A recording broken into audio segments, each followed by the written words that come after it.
அப்போது கருணாநிதி தமிழர்களுக்கு எவ்வளவு மோசமானவர், வன்னியர்களுக்கு எவ்வளவு மோசமானவர்.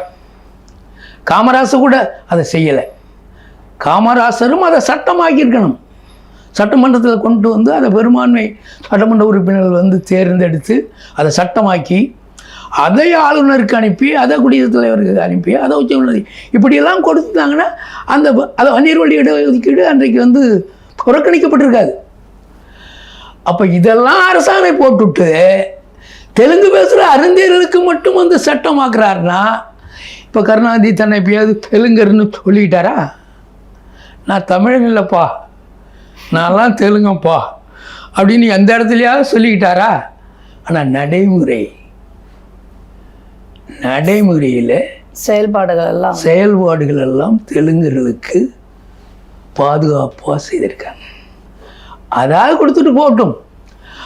தமிழனெல்லாம் அதாவது பறையர்களை எல்லாம் ஆதி திராவிடர்களாக்கி, தமிழர்களை எல்லாம் திராவிடராக்கி, தெலுங்கு பேசக்கூடிய அருந்தை மக்களை ஆதி தமிழராக்குவது. இது வந்து தமிழின் அழிப்பு இல்லையா? அவர் முத்தமிழ் அறிஞர்.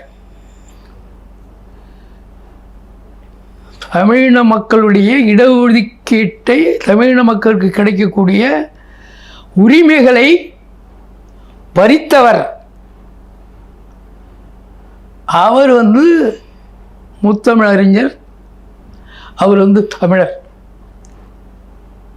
அப்போது ஏன் இதை மீண்டும் மீண்டும் இதை வன்னியர்கள்ட்ட கொண்டு வந்து நிறுத்த வேண்டியிருக்குன்னா, வன்னியர்கள் தான் அதற்காக போராடினாங்க. 1946 தனி அமைப்புகள் உருவாக்குனாங்க. அதாவது உழைப்பாளர் பொதுநல கட்சி,